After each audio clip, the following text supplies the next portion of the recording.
Students, this is a video lecture of class +2 physics. This is unit 3। हमें पता है unit 3 चल रहा था हमारा magnetic effects of electric current. Clear है।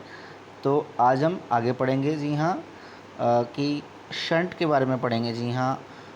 अभी तक हम पढ़ चुके थे कितनी फोर्स लगती है किसी भी मैग्नेटिक फील्ड को कैरिंग करंट है तो उसमें BIL साइन थीटा लगता है। और मैं आपको सबको कहना चाहता हूँ कि आप अटेंडेंस अच्छी रखा करें। आप रोज़ देखा करें वीडियोस ताकि आपको अच्छी तरह समझ आ सके और न्यूमेरिकल प्रैक्टिस किया करें। और इसके आपके प्रैक्टिकल्स के भी मार्क्स लगने हैं। मार्क्स होते हैं 30 मार्क्स का आपका प्रैक्टिकल होता है, तो आपको पता ही है। क्लियर है। इसलिए आप वीडियोस को अच्छी तरह से समझा कीजिए और प्रैक्टिकल्स आप बाय कर लें।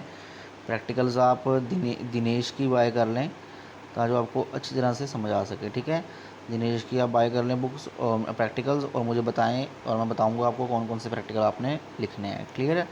और आर्ट इंटीग्रेशन में आपको कोई भी आर्ट के लिए रिगार्डिंग, यानी कि आप जो भी चैप्टर पढ़ते हैं उसके रिगार्डिंग जिस एक मंथ में आपने एक ना एक एक्टिविटी या कुछ बनानी है।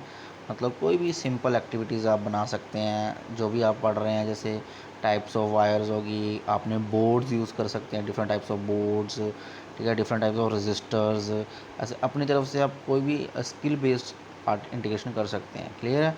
लाइव इंटरेक्शन क्लासेस लगाया करें। तो चलिए स्टूडेंट्स, आज पढ़ते हैं जी हाँ शंट। शंट क्या होती है? एक लो रेजिस्टेंस होती है, कनेक्टेड होती है पैरेलल किसके साथ? गैल्वेनोमीटर के साथ। अभी गैल्वेनोमीटर पढ़ा था हमने, और या एमीटर के साथ। इट प्रोटेक्ट्स, एक गैल्वेनोमीटर को प्रोटेक्ट करती है और एमीटर को कहाँ कहाँ किससे प्रोटेक्ट करती है? स्ट्रॉन्ग करंट से। कई बार हमें पता है जो करंट्स है, कई बार स्ट्रॉन्ग करंट पास होता है वायर्स में, तो उससे प्रोटेक्ट करने के लिए हम एक शंट लगाते हैं। ठीक है, ये आपको दिख रही है शंट। ठीक है, तो आगे बढ़ते हैं कि अब कैसे करते हैं। जैसे इस current flowing in circuit is strong, अगर करंट स्ट्रॉन्ग होगा तो जो लो रेंज एमीटर होते हैं तो वो सीरीज़ में, डायरेक्टली सीरीज़ में लगे होते हैं। तो इससे क्या होता है? इंस्ट्रूमेंट डैमेज हो जाता है, गैल्वेनोमीटर ख़राब हो जाता है।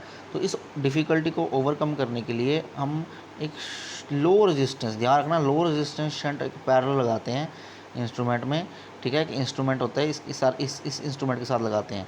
और ये then the major portion of the current passes through the low resistance and only small portion of current passes through the instrument. और ज़्यादा से ज़्यादा करंट जो होता है क्योंकि इसकी रेजिस्टेंस लो है, इसमें से करंट पास हो जाता है ज़्यादा, और जो बाकी जो स्मॉल करंट है वो गैल्वेनोमीटर में पास होता है और हमारा इंस्ट्रूमेंट जो है बचा रह जाता है। क्लियर है। तो कैसे कैलकुलेट करते हैं इसकी हम बताते हैं। अब कितनी होती है वैल्यू इसकी शंट की, तो लेट कर लो टोटल करंट आई पास हो रहा है। यहाँ देखो पिक्चर में देखो आप ध्यान से। ठीक है, और देख सकते हैं करंट आई पास हो रहा है, देखो यहाँ से। ठीक है, और करंट आई पास हो रहा है, जी रेजिस्टेंस है, मान के चलते हैं गैल्वेनोमीटर की रेजिस्टेंस कितनी है? जी है। क्लियर है। छोटी कर लेते हैं थोड़ी पिक्चर। हाँ, गैल्वेनोमीटर की रेजिस्टेंस कितनी है? जी मान के चलते हैं। I G and I S currents through galvanometer and shunt respectively. Let कर लो यहाँ से करंट गया, यहाँ पर इस ये शंट लगा रखी है हमने पैरेलल, ऐसे रेजिस्टेंस का साइन होता है ना, तो शंट का लो रेजिस्टेंस है। यहाँ से करंट चले गया, ये करंट हो गया शंट का, और यहाँ से करंट होगा गैल्वेनोमीटर का। ठीक है, और जब यहाँ से मिलेंगे तो दोनों फेयर मिल जाएंगे ड्यू टू किरचॉफ्स लॉ, फिर ये करंट आई बन जाएगा। क्लियर है। तो यहाँ से पता लग रहा है आई किससे, आई की वैल्यू क्या है? आई जी प्लस आई एस मिल, आई जी मतलब current in the galvanometer, current in the shunt, मिलके क्या बना रहे हैं? Total I. यहाँ से आई एस की वैल्यू निकाल लेंगे, करंट इन द कितना करंट है शंट में, आई की वैल्यू आई माइनस आई जी। ऐसी जी भी निकाल सकते हैं हम, हो जाएगा I minus I S. Clear है। अब हम पोटेंशियल डिफरेंस पता है, मान लीजिए potential difference between point A and B, दोनों का पोटेंशियल डिफरेंस सेम है बिल्कुल, यहाँ से और यहाँ से। इस ए एंड बी पे एक ए पॉइंट हो गया, एक ये वाला और एक ये वाला। ठीक है, इसका सपोज कर लो पोटेंशियल डिफरेंस सेम है, तो हमें पता है आई जी इंटू जी मतलब कि करंट इंटू गैल्वेनोमीटर, मतलब ये करंट है आई, ये रेजिस्टेंस है, इज इक्वल टू, ये किसकी रेजिस्टेंस है, ये किसका पोटेंशियल है? ये है गैल्वेनोमीटर का। Is equal to current, current यानी कि कितना करंट पास हो रहा है, अगर आई जी इंटू जी इसमें पास हो रहा है, इस वायर में, इस ए बी पोर्शन में, तो इस आई एस भी तो पास हो रहा है ना इस शंट में, तो शंट में कितना करंट पास हो रहा है? आई माइनस आई जी। ये देखो लिखा ना करंट में, शंट में आई minus I G into shunt की रेजिस्टेंस कितनी है? एस, तो वही लिखा उन्होंने, पोटेंशियल को क्रिएट किया। ठीक है, आगे बढ़ते हैं।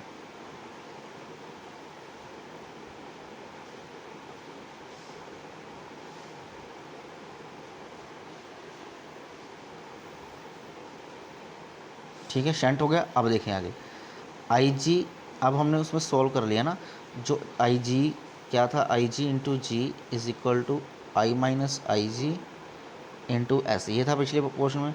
इसके साथ मल्टीप्लाई कर देंगे आई जी इंटू एस, इसके साथ मल्टीप्लाई कर देंगे I into S, I S minus I G S, I G S यहाँ पर नेगेटिव हो जाएगा, पॉजिटिव हो जाएगा, वही बन गया आई जी प्लस आई एस। तो आई जी यहाँ से कॉमन कर लिया, ये दोनों आई जी है ना, यहाँ से करंट इन गैल्वेनोमीटर कॉमन कर दिया और आई जी की वैल्यू आ गई I S by G plus S. ऐसे ही हम in terms of I S भी निकाल सकते हैं, वो आ जाएगा आई एस के टर्म्स में, ये आ जाएगा, उसका बिल्कुल ऑपोजिट आ जाएगा। क्लियर है। तो शंट के यूजेस क्या हैं आपको पता ही है कि गैल्वेनोमीटर को प्रोटेक्ट करती है, और इससे हम अभी पढ़ेंगे कि इससे हम गैल्वेनोमीटर को एमीटर में भी चेंज कर सकते हैं, और it may be use to increasing the range of ammeter, और इसकी हम रेंज भी बढ़ा सकते हैं एमीटर की। तो ये हम यूज़ करते हैं गैल्वेनोमीटर को। ठीक है, बात करते हैं अब एमीटर की। ठीक है, एमीटर क्या है? एमीटर होता है, it is a low resistance galvanometer, low resistance galvanometer है। It is use to measure the current in the circuit, किस सर्किट में कितना करंट है, आपको एमीटर मैंने दिखाया हुआ है। एमीटर होता है जिसमें छोटी छोटी माइक्रो एमीटर के ऐसे ऐसे छोटी छोटी क्या होती हैं, रीडिंग्स होती हैं, और इससे क्या करते हैं हम करंट डिटेक्ट कर सकते हैं। पॉइंटर लगा होता है भी कितना सर्किट में कितना करंट जो है वो जा रहा है। ठीक है, तो एक गैल्वेनोमीटर को हम एमीटर में सीधा कन्वर्ट कर सकते हैं। कैसे कर सकते हैं? एक पैरेलल लगा दो शंट, ये देखो ये गैल्वेनोमीटर था, इसके पैरेलल शंट लगा दो, वो बन गया हमारा एमीटर। क्लियर है। तो वही सेम कैलकुलेशंस हैं। तो K N is the number of scale division of the galvanometer, मान के चलते हैं किसी गैल्वेनोमीटर की एन क्या है, number of scales division in galvanometer है, के फिगर ऑफ मेरिट है, और current for one scale deflection, let कर लो एक स्केल की डिफ्लेक्शन की वैल्यू है 1 के। ठीक है, तो एन पूरे स्केल की डिफ्लेक्शन क्या हो जाएगी, एन इंटू के हो जाएगी। करंट किसमें पास हो रहा है, एन इंटू के। आई क्या मैक्सिमम करंट पास कर रहा है। To do so a shunt resistance S is connected parallel with the galvanometer, मैंने भी बताया। ऐसे करने के लिए हम क्या करेंगे, एक शंट रेजिस्टेंस पैरेलल कनेक्ट करेंगे गैल्वेनोमीटर के। ठीक है, तो गैल्वेनोमीटर में अगर आई जी करंट जा रहा है आई का, तो शंट में कितना जाएगा, आई माइनस आई जी, वही लिखा हुआ है। ठीक है, तो पोटेंशियल डिफरेंस कितना है, वी ए माइनस इस दोनों पॉइंट्स के बीच में आई G minus I G into ji, I minus I G S, तो एस की वैल्यू आ जाएगी जी। तो यहाँ से हम इस रेजिस्टेंस की वैल्यू निकाल सकते हैं इस फार्मूले से, अगर हमें करंट पता है कितना है। क्लियर है। तो अगर हमें पता है अगर पैरेलल रेजिस्टेंस ले रहे हैं, तो टोटल इफेक्टिव रेजिस्टेंस क्या हो जाएगी, 1/RP। Total effective resistance in parallel क्या होती है, 1/R1 प्लस 1/R2, यही होती है ना। तो 1/G प्लस 1/, ये भी तो रेजिस्टेंस है ना दोनों, तो ये हो जाएगी हमारी total resistance in parallel. Easy है, बहुत ईजी है, आपको इससे प्रैक्टिस करनी है। तो ये तो था हम गैल्वेनोमीटर को कैसे कन्वर्ट कर सकते हैं किसमें, एमीटर में। अब बताते हैं कि हम गैल्वेनोमीटर को पोटेंशियल मतलब वोल्ट मीटर में कैसे कन्वर्ट करते हैं। तो वोल्ट मीटर में आपको पता है वो हाई रेजिस्टेंस गैल्वेनोमीटर होता है, तो इसके लिए हमें पोटेंशियल डिफरेंस फाइंड करना पड़ेगा दोनों सर्किट में। तो हाई पोटेंशियल डिफरेंस कैसे लेकर आ सकते हैं, हम पता है हमें हाई रेजिस्टेंस कैसे बना सकते हैं। हमें पता है जब भी हम किसी भी रेजिस्टेंस को सीरीज़ में जोड़ते हैं, सीरीज़ में ज्वाइन करते हैं किसी भी रेजिस्टेंस दूसरी के साथ, तो रेजिस्टेंस क्या होता है, R1 प्लस R2। तो मैक्सिमम रेजिस्टेंस कब होती है, जब भी कभी हम किसी भी रेजिस्टर्स को किस में जोड़ते हैं, सीरीज़ में जोड़ते हैं। तो जब भी हम उस शंट रेजिस्टेंस को, लेट कर लो वो आर है, उसको हम सीरीज़ में जोड़ देंगे किसके साथ, गैल्वेनोमीटर के साथ। तो देखो ना वही सेम बात आ गई। टोटल रेजिस्टेंस क्या हो जाएगी, जी प्लस आर, सिंपल। तो करंट क्या होता है, I M Ohm's law according potential upon G plus R, तो वही लिखा उन्होंने, वहाँ से क्रॉस मल्टीप्लाई किया और आर की वैल्यू निकाल सकते हैं। दैट इज़ हमारा आर की value V by I G minus G. This is a conversion of galvanometer into voltmeter. तो आपने इसके न्यूमेरिकल प्रैक्टिस करने हैं और इसको एक्सप्रेशन को अच्छी तरह प्रैक्टिस करना है। कोई डाउट है मुझे पूछ लेना है आपने, ठीक है। और अटेंडेंस रखा करें, कोई डाउट है पूछा करें, लाइव इंटरेक्शन में कोई डाउट है आप मुझे पूछ सकते हैं, ठीक है। आपका वीडियो देखने के लिए बहुत बहुत धन्यवाद, थैंक यू।